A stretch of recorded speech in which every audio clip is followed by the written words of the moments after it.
நீங்கள் சிறையில் அடைத்து வைத்திருந்த மனிதர்கள் அதோ கோவிலில் நின்று மக்களுக்கு கற்பிக்கின்றனர். நம் ஆண்டவராகிய இயேசு கிறிஸ்துவின் அன்பும் அருளும் அமைதியும் மகிழ்ச்சியும் உங்கள் அனைவரோடும் என்றும் இருப்பதாக.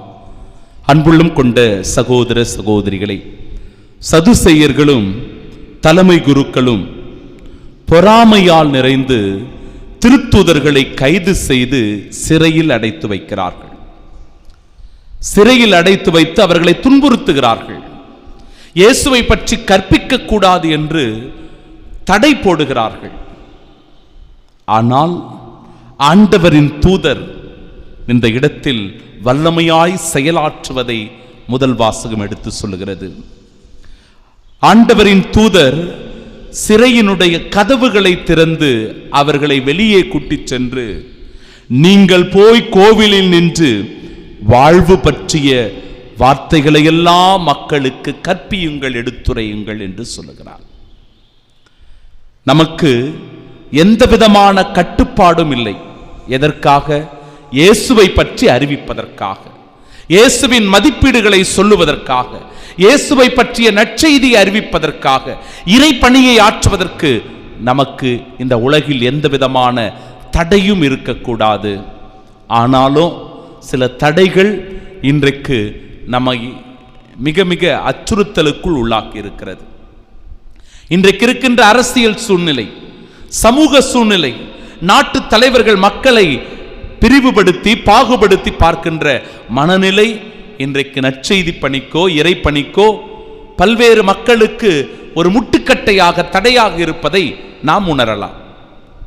ஏனென்றால் மதத்தை பற்றி எடுத்துச் சொல்லக்கூடாது, வெளியிலே நின்று பொது இடங்களிலே அறிவிக்க கூடாது என்கிற தடை உத்தரவு பல மாநிலங்களில் இருப்பதை கூட நாம் நன்றாக அறிவோம்.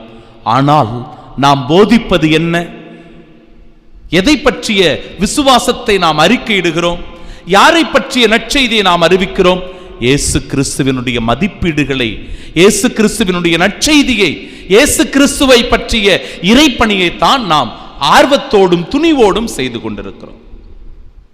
எவரையும் தீய பழக்கத்திற்கு உள்ளாகுங்கள் என்று நாம் சொல்வதில்லை, வன்முறையில் ஈடுபடுங்கள் என்று சொல்லுவதில்லை, கலவர போராட்டங்களை செய்யுங்கள் என்று சொல்லுவதில்லை, தீய பழக்க வழக்கங்களுக்கு அடிமையாவதற்கான செயல்களில் ஒருபோதும் நாம் ஈடுபடுத்துவதில்லை.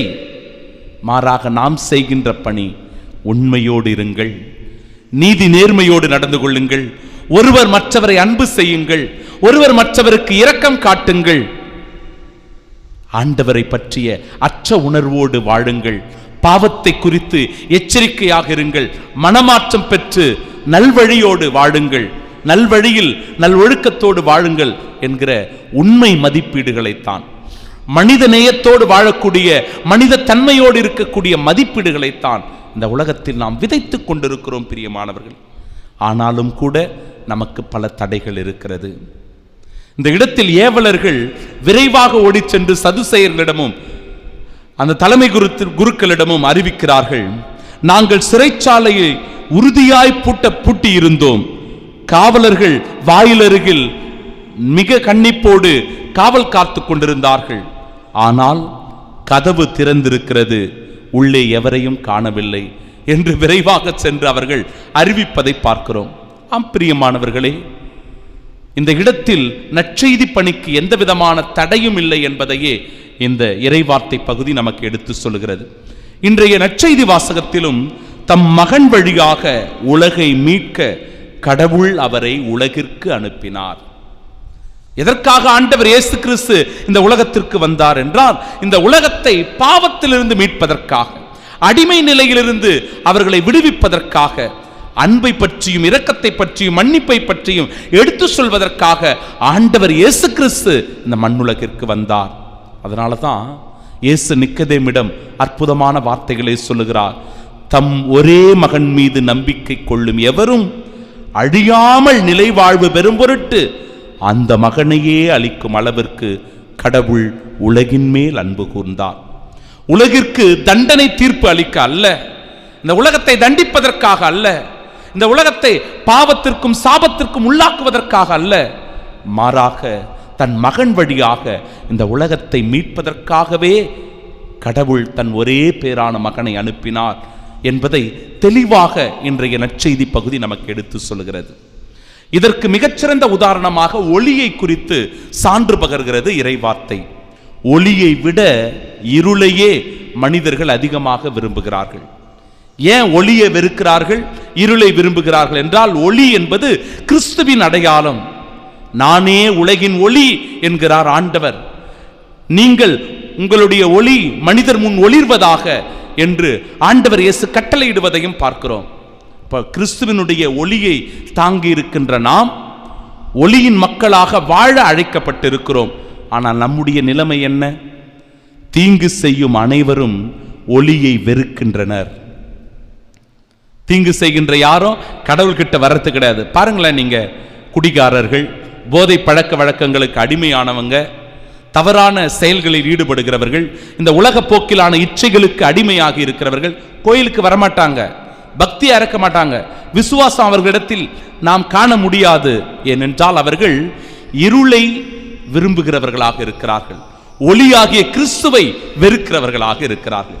தீச்செயல்கள் வெளியாகிவிடும் என்று அஞ்சி அவர்கள் ஒளியிடம் வருவதில்லை. தங்களுடைய தீச்செயல்கள் வெளியாகிவிடும் என்று எண்ணி அவர்கள் ஒளியாகிய கிறிஸ்துவிடம் வருவதில்லை. ஆனால் ஒளியின் மக்கள் எப்பேற்பட்டவர்கள் என்றால், உண்மைக்கு ஏற்ப வாழ்பவர்கள், நீதி நேர்மையோடு நடப்பவர்கள், அனைத்தையும் கடவுளோடு இணைந்து செயலாற்றுகிறவர்களாக செயல்படுகிறவர்களாக இருக்கிறார்கள். உதாரணம் 2 சொல்றேன்.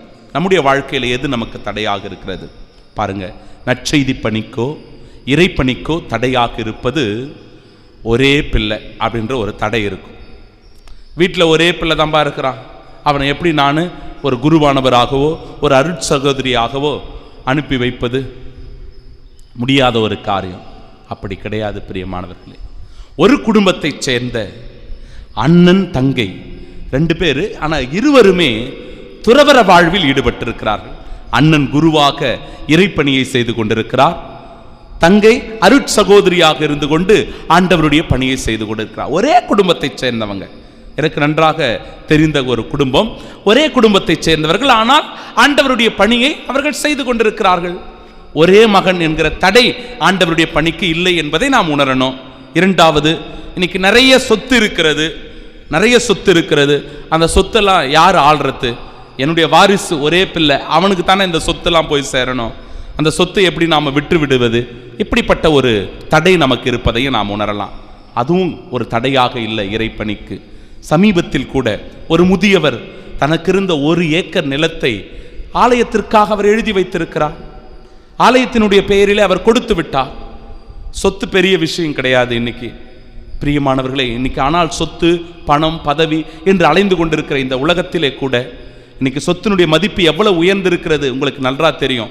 ஆனாலும் 1 ஏக்கர் இந்த மெயின் சிட்டியிலேயே 1 ஏக்கர் கோவில் நிலத்து கோவிலுக்காக அவர் எழுதி கொடுத்திருக்கிறார்.